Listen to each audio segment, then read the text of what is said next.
there, YouTube! I think I've only done 2 wrap-ups for 2018, and I just kind of wanted to finish off the rest of the stuff that I read. So even though this is coming maybe about mid-January, this is just like the last bit of stuff that I read in 2018. November and December in 2018. All of the books that I read. So first up, I read some manga. I read Angelic Layer Volume 2 by Clamp. This is obviously the second half of the series of Angelic Layer. This is a series about this girl who gets involved with this game called Angelic Layer, where you have like these like dolls like here, and you kind of like control them with your mind and have them fight, and it's like a fun like competitive sport, and it's super like happy and like inspiring and cute and like action filled. I am going to have a whole Angelic Layer series review, so I'm not going to say too much about this series right now, but I really enjoyed Volume 2. It kind of wrapped up the series.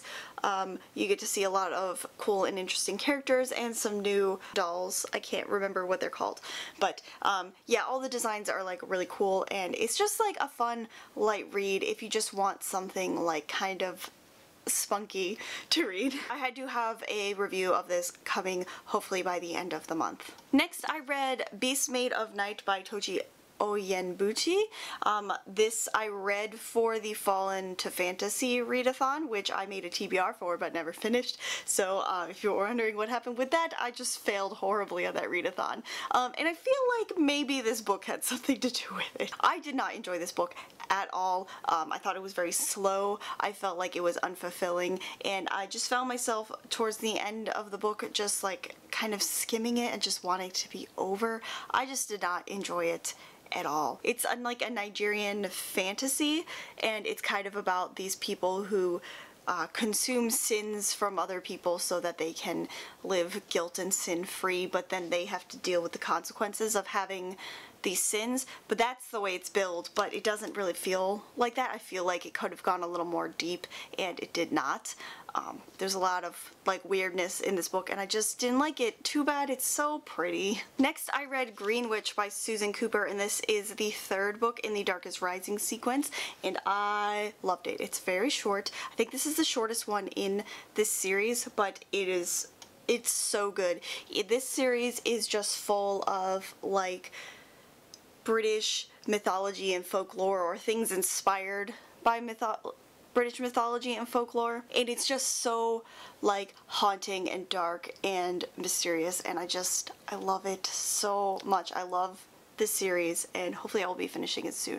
But I'm not going to go too much into this series, but it does kind of bridge the gap between the first book, Oversea and Understone, and The Dark is Rising. Those 2 books are about 2 different sets of characters, and they meet in this book, and it's very good to see them meet and kind of the adventure that they go on. And I just love this like haunting, spooky type of series. It's so good. I love it so much. Everybody should read The Dark is Rising. I read some manga next, and I read this for the Magical Girl Book Club hosted by Monica and Emma, and it was Sailor Moon Volume 1, the Eternal Edition. So this is the specific edition that Monica and Emma picked for the book club. It is mostly like the original volume of it, like if you get the not special edition basically. It's pretty much the same. I believe the regular editions of them have one less chapter than this edition does. Kind of flip-flopping between which ones I would get, and I decided to, I guess, just collect these. This was really great. I've actually never read the Sailor Moon manga. I've seen both versions of the anime, but I've never read the manga before, so that was really nice. I'm very familiar with the story, but it's great to see like the original artwork and everything like that.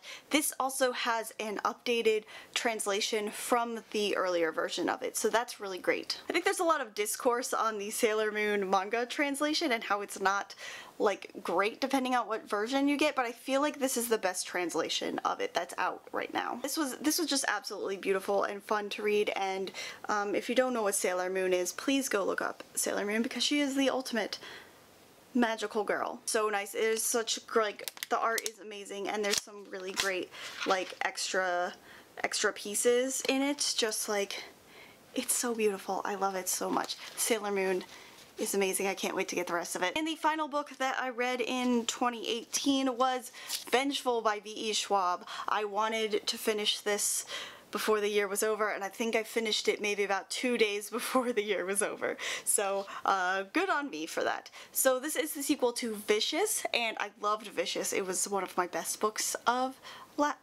last year, of 2018. Vengeful did not really live up. I felt like there was too many things going on in this book. There were too many characters, there were too many timelines. I feel like this should have just picked one or the other set of characters. Like, it could have been mostly about the 2 new female characters, which were really cool, or it could have been about Eli and Victor, our original characters. I feel like the focus was not quite there. I don't know. I appreciated the strong women, but also I didn't really understand some of their motives and their reasons for, I don't know, being together or fighting. I don't know. I felt like the 2 new female characters were billed as like a new Victor and Eli, but their relationship didn't really play out that way, and that was kind of frustrating because that's what I went into it thinking it was supposed to be, and that's what I was excited for. The characters didn't even meet until halfway through this book, so I felt like it was a little long, and the focus was a little bit off on it. But I still really liked it. I think I gave it 3 or 4 stars, maybe 3 stars, I can't remember. Also, I started reading Kingdom of Ash, but I got very overwhelmed, and so I have not finished that book yet. I'm probably only not even 100 pages into that book, but hopefully I'll be able to finish that up soon because I just want it to be over. I just want it to be over. But yeah, that's everything that I read in the last 2 months of 2018. Let me know in the comments what you have read recently. I'd like to know. If you like this video, please give it a thumbs up and subscribe to my channel if you want to see more bookish and nerdy content from me. That's all I've got for you guys today. I'm Christy Lou. Till next time, matane!